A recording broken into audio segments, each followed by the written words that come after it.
So this evening, again, I welcome each and every one of you for tuning in. Wonderful song service this evening. And we go into Psalm 94:16. It says, "Who will rise up for me against the evildoers? Or who will stand up for me against the workers of iniquity?" And this question had been posed by many of our forefathers, because even as they trusted the Most High, even as their faith was in Yahuwah, troublous times faced many of them. And they often asked the question, who would rise up for me against the evildoers? Because you do not want to take matters in your own hand. So the question was asked, who shall rise up? Is it the arm of flesh, or is it the arm of Yahuwah? Let us look at further scripture. Same chapter, we look from 1 to 4. We read 1 to 4. In 1 to 4 it says, O Yahuwah, to whom vengeance belongeth. O Yah, to whom vengeance belongeth. Show thyself. Show thyself. Okay? I will explain to you later on what show thyself means. He said, lift up thyself, thou judge of the earth, and render a reward to the proud. Master, how long shall the wicked triumph? And this is the contention that we face on a daily basis, because we see that evil continue to rule and reign, and it appears that evil has triumphed. But they were asking here, how long shall the wicked triumph? How long shall they utter and speak hard things, and all the workers of iniquity boast themselves? They boast themselves.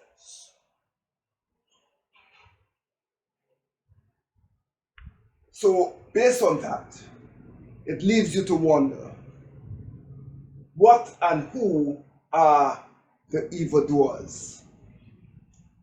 Simply put, an evildoer is one that doeth evil. These are they that continue to do evil continually. Scripture refers to them as seed or children of the wicked one. What is alarming about these evildoers? The scripture also says that these people, they cannot rest until they do evil. They cannot rest. They meditate upon their bed day and night, devising ways, strategizing ways on how to cause turmoil and conflict and trouble, how to provoke and cause anger and vexation among people. It is a seducing spirit, it's a demonic spirit. And that's why we know that this walk we walk in is not a carnal walk, but it's a walk against principalities and powers, spiritual wickedness in high places, and against the rulers of darkness. So they cannot rest, because their intention are evil. Hence the reason Yahushua Mashiach said that there is no rest for the wicked. No rest. Because daily, while you sleep, they are contemplating. They are planning and strategizing how to make your life miserable, that you would not have peace. And not only that, but the intention is to cause you to stumble. But we, our listening audience, must always remember that our help comes from Yahuwah.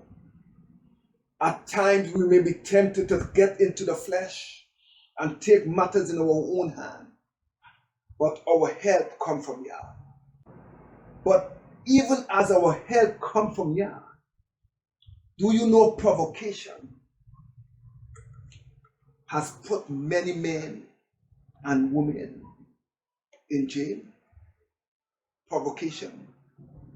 Provocation has placed many people in the grave. That simple word, provocation. And that's why the scripture says to us also, you can see it. In Psalm 37 verse 9, it says, for evildoers shall be cut off. Evildoers shall be cut off. But they that wait upon Yahuwah shall inherit the earth. They that wait upon him. They that wait. And that, my listening audience, again, remind me of the word that Yahushua said to us. Fret not thyself because of evildoers. Fret not thyself. Why?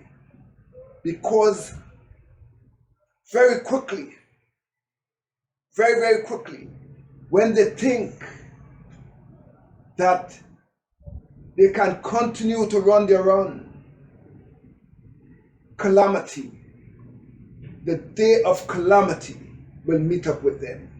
The day of calamity will find them.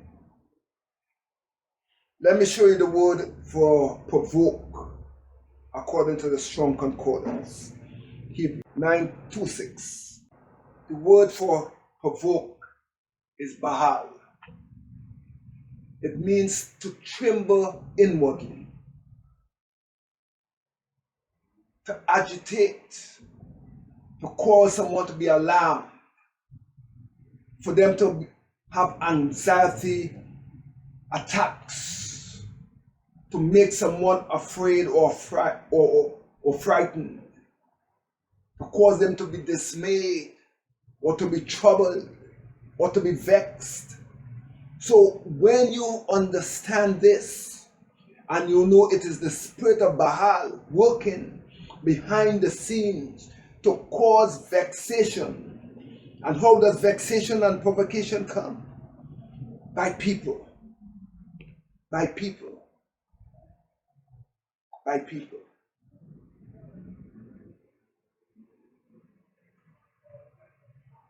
So it tells us, that's why Yahuwah says to us,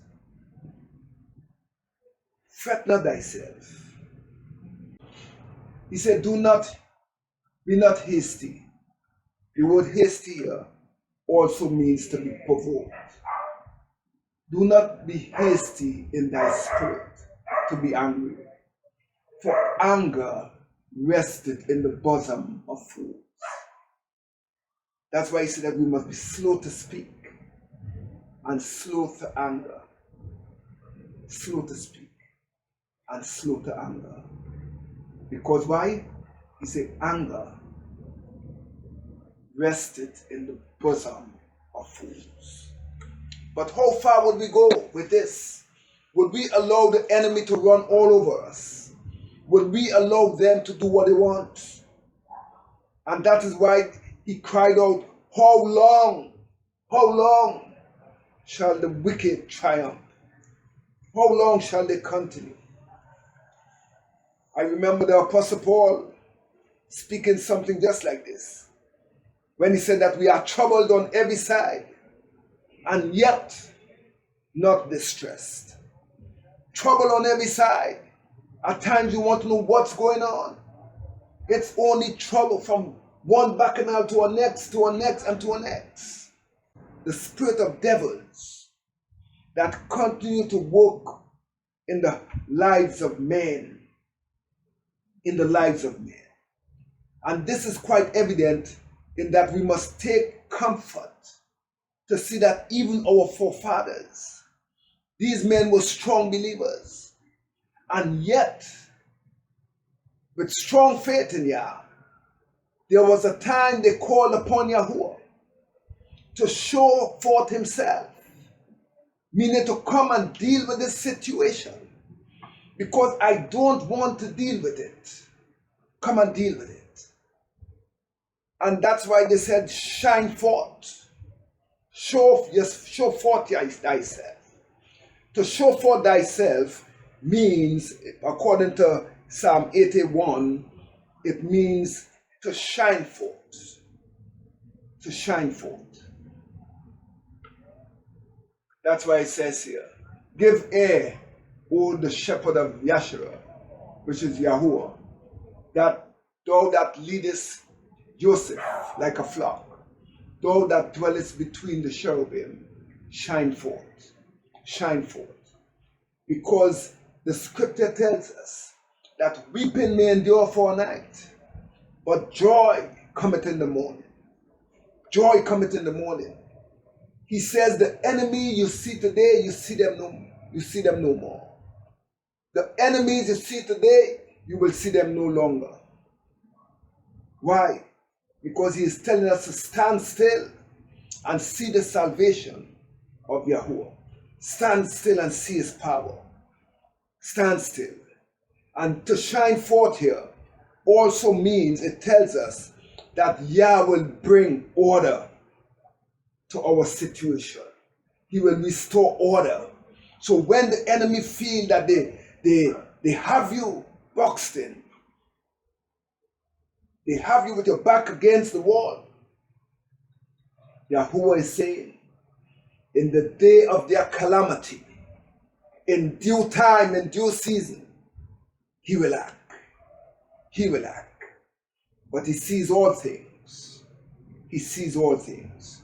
What would you do then between that time and now? Scripture says to wait. But do we wait twiddling our thumbs? How do we wait? How do we wait? It said, let not the word of Yah depart from us. So even as you wait, you must ensure that you take word into your bosom.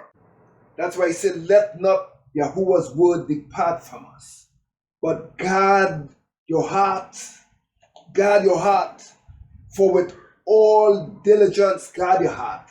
Why? For out of the heart, scripture says, are the issues of life. The issues of life. The challenges, the conflicts, the affliction that we suffer on a daily basis for righteousness. But he is saying, take word, and guard your heart. Arise and shine, for the light has come. Arise and shine. Don't allow dysfunctional behavior and attitude to get you uptight, to get you to reject the Most High word and operate in the arm of flesh. As we continue to wait upon the Most High, we put our trust and confidence in him. Because, like I said to you, to wait is to wait patiently. To wait patiently carries a connotation of the strong concordance, Hebrews 69:60. It's the Hebrew word kavah. Kavah. It says to bind together. That is to collect, to gather, or to expect, to look patiently for. So if you are waiting, you are not just waiting in vain, but you are earnestly expecting something. You are expecting someone to show up and deal with a situation. And that is why we have hope. Hope is about believing and earnestly expecting a change in your circumstances. When the enemy hit you in the pocket, when he afflict you in terms of your finances, try to attack your joy, take hope in your bosom that when you cry out to the Most High, that he will come. He will come. Deuteronomy 32:35, he said, to me belongeth vengeance. So when the question was asked, who shall rise up for me against these evildoers? The answer should be Yahuwah. Why? Because vengeance belong for him. And he said that he will recompense. He said, and their foot shall slide in due time. In due time. Give them time. For the day of their calamity is at hand. And yet Yahweh says, don't laugh at them. Don't rejoice at them when they're in the calamity. But you have to know that the way of the wicked shall perish. All witch, warlock, and wizards, necromancer, sorcerers, all will find their way in the pit of hell. All. That's why he said calamity is at hand, their destruction is at hand, and the things that shall come upon them shall come speedily. Speedily. But we find it ain't coming fast enough. So we want to act now. But the Most High is saying, in due season, in due time. Give them time. Give them time. For when the judgments and the wrath of Yahuwah come upon them, no man can reverse it. No prayer can reverse it. Why? Because they had been running that road for a very long while. Strong Concordance again, Hebrew 86:50. Because we are talking about waiting upon Yahuwah. This word is used, takva. Takva means literally a cord, as an attachment. Figuratively speaking, it talks about expectancy. And that's why I said that there must be an earnest expectation. It is what we live by. We call it hope. Hope. When you want something, you have not yet received it, but you continue to hope for it. You hope for good life. You hope for good strength. You hope for prosperity. You hope for peace. Many hope for. Faith is the substance of things hoped for. Faith is what? The substance of things hoped for. The evidence of things not seen. So faith demands an earnest expectation. The same way we are believing Yahuwah for salvation and atonement and all of that, we must trust him for deliverance. So it also tells us this, Isaiah 40:31, we see again in the context in which he says that we must wait. He said, but they, let me read from 30. He says, even the youths shall faint and be weary. And youths in their full, with all their youth, Yahuwah is saying that they would faint and they would become weary. And the young men shall utterly fall. You see? But when you learn to trust in Yahuwah, when you put your confidence in him, he says, but they that wait upon Yahuwah shall renew their strength. They shall mount up with wings as an eagle, and they shall run and not be weary, and they shall walk and not faint. And that's a promise for all of us. Because as we continue to show an urgent desire and interest in the things of Yahuwah, we are not running in our own strength, but we are running with him. And that's why he said that we will run and not get weary, and we shall walk and not faint, because our strength is renewed daily. We must wait on him. Wait in the place of gathering.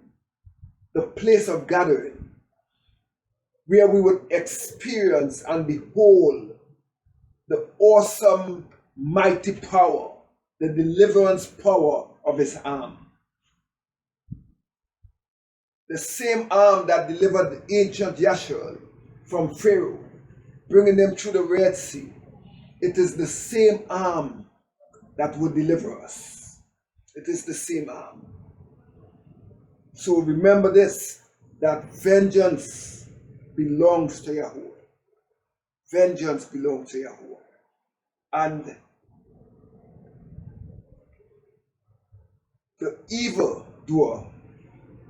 evildoer, Scripture says, Yah shall reward the evildoers according to their wickedness.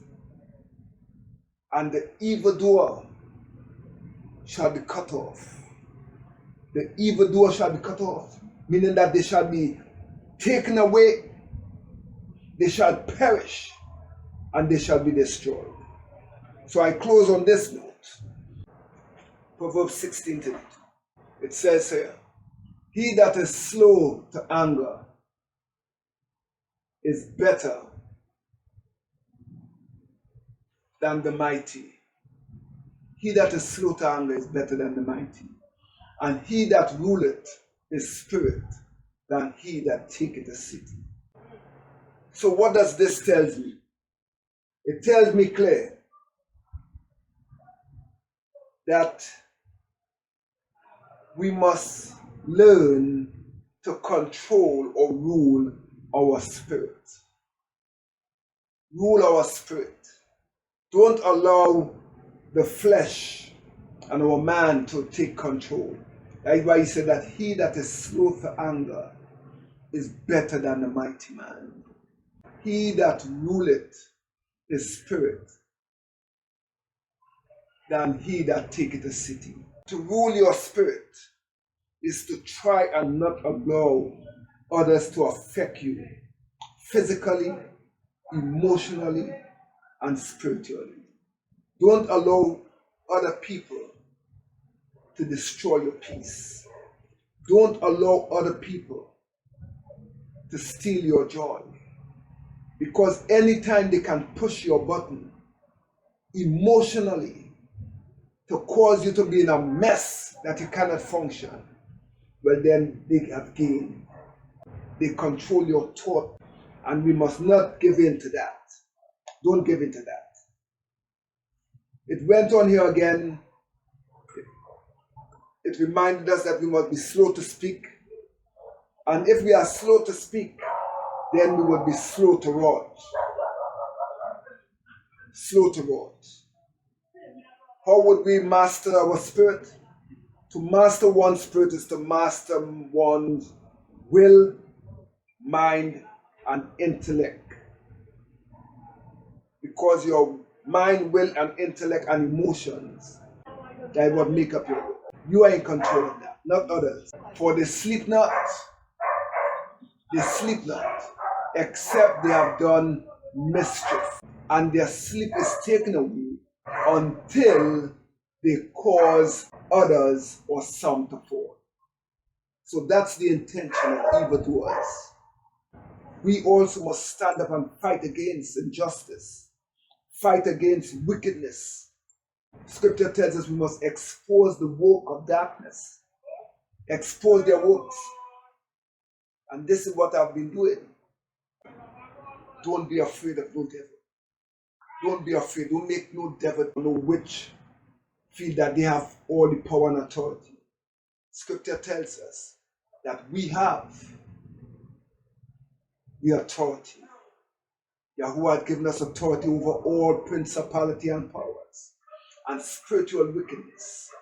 And we must learn to exercise our authority. Exercise it. Okay? So I thank each and every one of you again for tuning in.